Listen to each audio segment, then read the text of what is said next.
À la fin de notre dispensation, tous les membres de l'Église de Christ doivent subir les attaques très spéciales de l'adversaire, qui fait donner contre eux ses armées d'esprits séducteurs. Toutefois, certains chrétiens sont plus que d'autres exposés aux attaques de l'ennemi.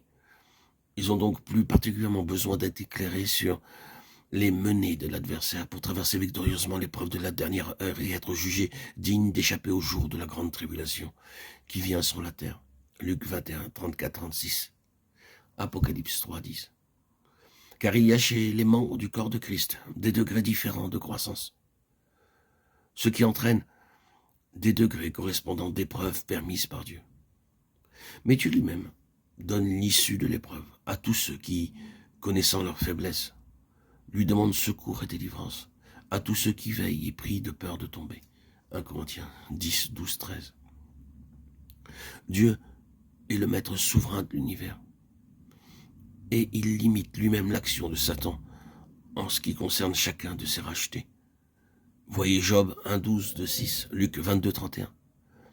Certains membres de l'Église de Christ sont encore à l'époque du premier âge, d'autres ne connaissent même pas la réception initiale du Saint-Esprit.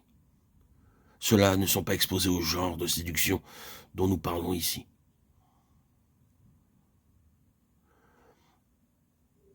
Ils sont parmi ces faibles qui ont encore besoin de lait.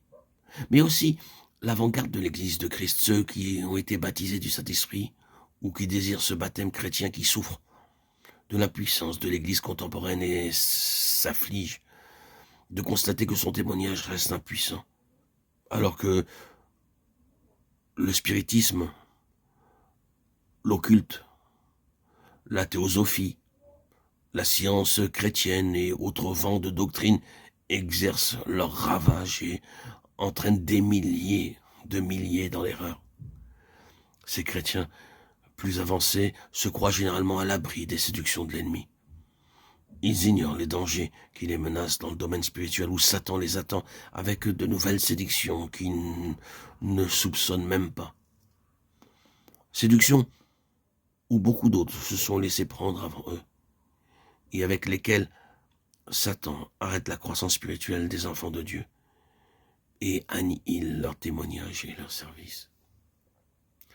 Ces séductions qui menacent l'avant-garde, ce sont les faux Christ, les faux prophètes, les grands signes, les prodiges et même le feu du ciel où tant de fidèles ont bronché et sont tombés à cause de leur ignorance et de la puissance de l'ennemi, ou bien parce que, avertis, ils refusaient d'y croire.